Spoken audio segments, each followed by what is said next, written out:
5천만 국민 여러분, 그리고 1,200만 성도 여러분, 30만 목회자, 25만 장로님, 50만 선교 가족 여러분, 정광훈 목사입니다. 나라가 크게 위험해졌습니다. 이구동성으로 여러 곳에서 이대로 가다가는 이 교회와 국가가 해체되지 않겠나 하는 이러한 염려들을 많이 하고 있습니다. 그래서 저는 오늘부터 제가 직접 정광훈 TV라고 하는 주제로 방송을 시작하게 되었습니다.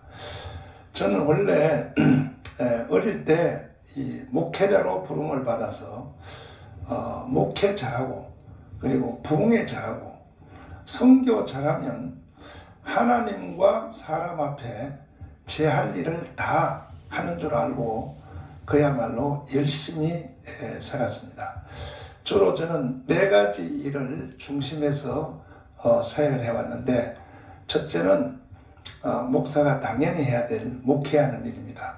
성북구 장이동에서 우리 집사람하고 신학교를 나와서 개척교회에서 35년째 목회를 하면서 하나님의 은혜로 주일날 출석교인 5,000명, 우리 교회 부지가 1,000평이 되는 이 교회를 제가 섬기고 있습니다. 두 번째는 이제 부흥회를 저는 빨리 시작을 했습니다. 그래서 30대 중반에 한국 교회를 대표하는 교회들을 거의 다 부흥회를 했고, 제가 부흥회 한 것이 그 교회에 기록으로 남아있는 교회들도 많이 있습니다. 그런가 하면 세 번째는 이제 목회자 집회를 많이 했습니다. 이것은 아마 기독교 2000년 역사에 거의 기록으로 남아 있습니다. 기네스북의 기록에 오를 만큼 6만 8천 명 이상의 목회자들을 제가 가르쳐 왔습니다. 그러던 중에 어느 날 저에게 애국운동을 할 수밖에 없는 사건이 하나 일어났습니다. 늦게 낳은 제가 아들이 하나 있었는데, 지금 이제 미국에서 대학교 2학년 다니고 있습니다. 이놈이 하루는 초등학교 5학년 때 학교를 갔다 오더니 그 공부하는 방 앞에다가 볼펜으로 쓴 것도 아니고 매직 잉크로 이와 같은 낙서를 해서 벽에다가 붙여놨습니다. 부시 주교입니다. 부시 주교. 그리고 자기 이름을 사인을 했습니다. 에녹전이라고. 그래서 제가 하도 기가 막혀서 교회 마당에 놀고 있는 우리 아들을 불렀죠. 이게 뭐냐고 제가 물어봤더니 눈빛이 싹 돌아가면서 눈에서 살기를 흘리면서 주먹을 딱 쥐더니 부시를 죽여야 된다는 거예요. 아니, 초등학교 5학년 너가 왜 부시를 왜 죽여야 되냐 물었더니 학교 선생님이 죽이라고 가르쳤다는 겁니다. 그래서 이제 우리 교회에 장로님 한 분이 초등학교 이제 교사가 계셔서 물어봤습니다. 우리 아들 담임 선생님의 뒷조사를 좀 해주세요.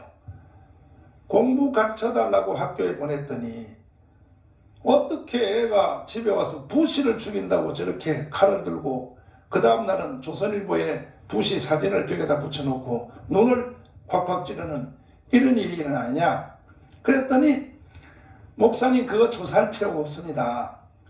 혹시 목사님 정교조라고 들어봤습니까? 그래서 정교조 그 신문에 나는 젊은 교사들이 뭐 촌지 안 받기 운동하고 그 아주 좋으신 분들 아닙니까? 그랬더니 목사님의 아들 담임 선생님이 정교조라는 거예요.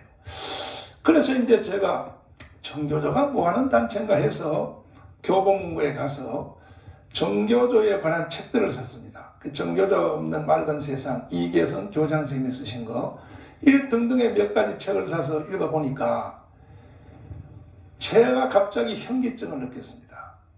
어떻게 대한민국 공간에 이와 같은 단체가 있는가. 물론 정교조가 다 그런 건 아니지만 상당한 숫자가 그들이 가르치는 교육 중에 역사를 왜곡하고 6.25를 우리가 일으켰다든지 아니면 미군이 우리나라 와 있는 것은 침략군으로 와 있다든지 대한민국은 미국이 보낸 이승만 간첩에 의해서 생겼는 나라니까 애국가 부르면 안 된다. 또 국기에 대한 경애하면 안 된다. 이러한 식의 흐름으로 철없는 애들한테 가르치는 상당한 숫자가 있다는 걸 제가 알게 됐습니다. 그래서 저는 그때 각오를 했죠. 내가 뭐 이제 나이 먹을 만큼 먹었고 우리 일제시대 때에 조국을 위하여 순교하신 많은 목사님들도 계시는데 내가 이런 꼴을 보고 세상을 더 살면 무슨 의미가 있겠나 해서 그때부터 목숨 걸고 제가 애국운동을 해왔습니다.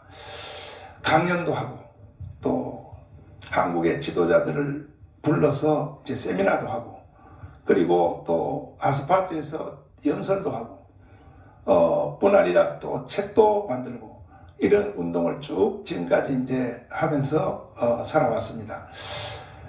그런 중에 지금 현재 그 대한민국의 현 주소를 보면 이승만 대통령께서 국가를 이제 그 처음 설립을 하실 때 1948년 8월 15일 하실 때 4개 기둥으로 대한민국을 세운 것을 제가 공부를 해봤습니다.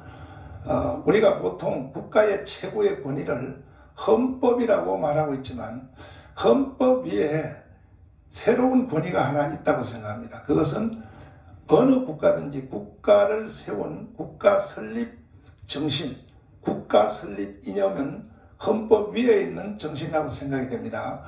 우리나라의 국가 설립 이념을 보면 네 가지죠. 첫째는 자유민주주의입니다. 두 번째는 자유시장경제, 세 번째는 한미동맹이죠. 그리고 이제 네 번째는 제가 몸담고 있는 기독교 입국론입니다. 이 네 가지가 이승만 박사가 대한민국을 세울 때 가지고 있었던 국가의 설립 기조였었습니다.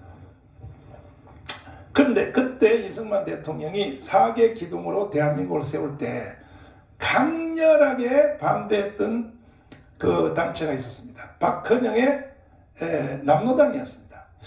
그 남로당이 그때에 이제 한 국민의 78%의 지지와 동의를 받고 있었던 절대다수의 단체였었는데 어떻게 그 짧은 시간 동안에 이 박헌영이가 국민의 80% 가까이를 틀어지게 되었는가? 거짓말했죠. 우리나라가 1945년 8월 6일 날 히로시마에 원자탄이 이제 터졌고 3일 후에 나가사키에서 원자탄이 터졌습니다. 36년 없었던 나라가 해방이 됐죠. 그러나 정상적인 국가의 지도자들은 다 외국에서 해방을 맞이했습니다. 김구 선생님은 상해에서, 그리고 이승만 박사는 미국에서 워싱턴에서 해방을 맞이했죠. 그런데 그때에 이제 해방이 되자 우리 한국은 진공 상태에 빠져 있었습니다. 누가 국가를 세울 것인가? 해방의 기쁨이 일주일도 채 가기 전에 두려움으로 바뀐 것입니다. 저희 그 어머님은 해방을 평양에서 맞이했다고 제가 들었습니다. 평양에서 이제 해방을 맞이했는데 얼마나 기뻤던지 저희 어머님이 살아계실 때 그 월드컵 우리가 4강 갈 때 전 국민들이 빨간 티를 입고 오 필승 코리아 그리고 막 외치는 걸 보고 절 보고 그랬습니다. 얘야 저렇게 국민들이 기뻐하는 거 저거 우리가 해방될 때 기뻐했던 것 정도는 아직도 아니라는 겁니다. 그때 그냥 다 집집마다 길거리에 뛰어나와서 그냥 서로 껴안고 울고 불고 저희 어머니도 평양에서 바깥에 뛰어나와서 막 울고 불고 지나가는 사람 다 붙잡고 막 안고 했는데 보니까 나중에 보니까 남의 남자를 껴안고 막 울더라는 겁니다. 우리 어머니가 그런 우스운 얘기를 해주셨습니다. 그래서 근데 그 기쁨이 오래 가지 못하고 결국은 두려움과 공포로 바뀐 것은 누가 국가를 세워야 할 것인가. 그런데 정상적 국가 지도자들은 다 외국에 있으니까 한국 안에는 유일하게 박헌영이란 이 남로당의 총수가 전라도 이제 광주에서 벽돌 공장에서 숨어서 일을 하다가 유일하게 박헌영이가 국내에서 해방을 맞이했습니다. 그래서 김구와 이승만 대통령이 한국으로 들어오기 전에 9월 6일 날이죠. 그러니까 8월 16일이 8월 15일이 해방이 되었고 9월 6일이니까 그 두 주 사이에 조선인민공화국이라고 하는 나라를 최초로 선포하게 되었습니다. 거짓말했습니다. 이승만 박사가 이렇게 하라고 시켰다. 김구 선생님이 날 보고 이렇게 하라고 시켰다.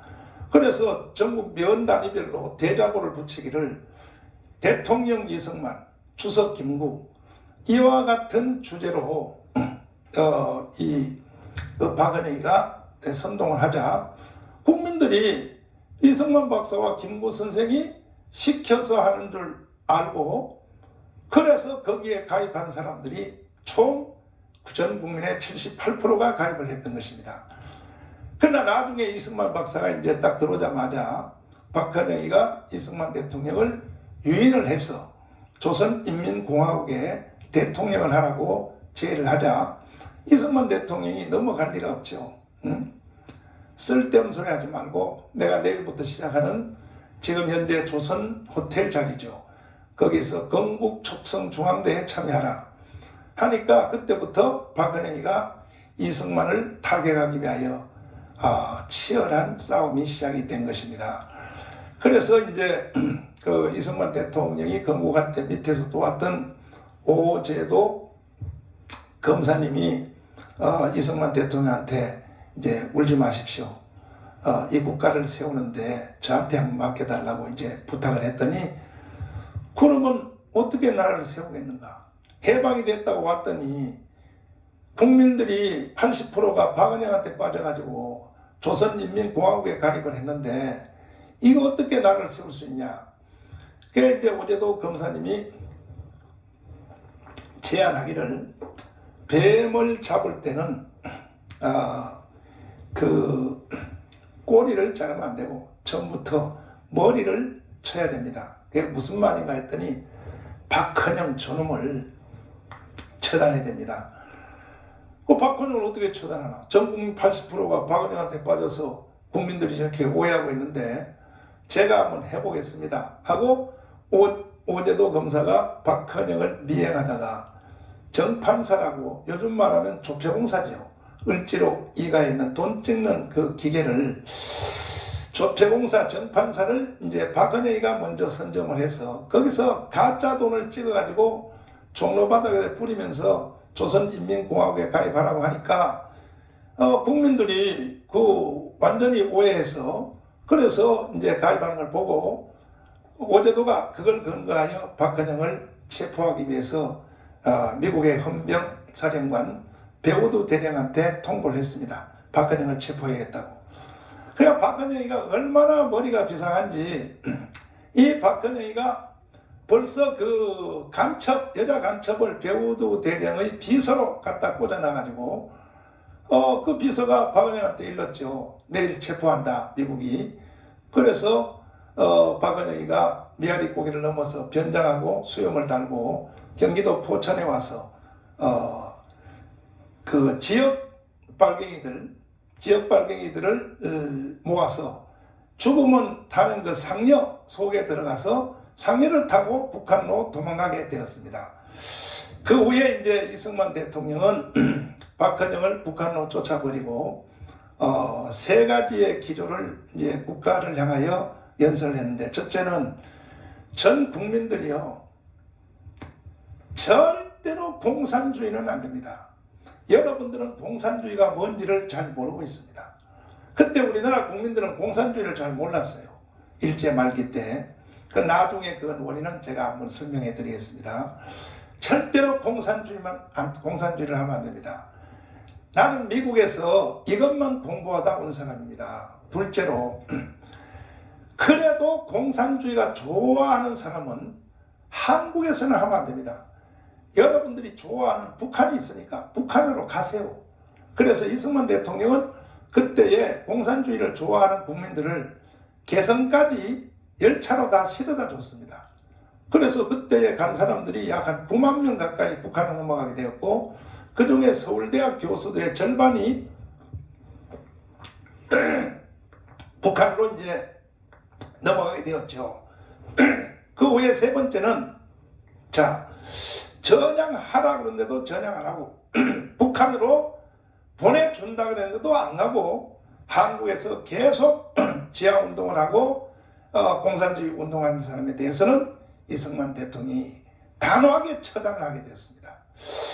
그래서 요즘 젊은 학생들이나 잘 모르는 젊은이들이 이승만을 살인마라고 하는데, 이승만을 살인마라고 하면 안 됩니다. 이승만은 처음부터 사람을 죽인 것이 아니고, 첫째는 전향하라고 이승만 대통령이 전 국민을 향하여 연설을 하고, 둘째는 전향하기 싫으면 북한으로 가라. 거기 가서 공산주의 하라. 그래도 북한으로 안 가고 숨어서 한국에서 계속 지하당 운동하는 사람들에 대해서는 이승만 대통령이 단호하게 다스리게 된 것입니다.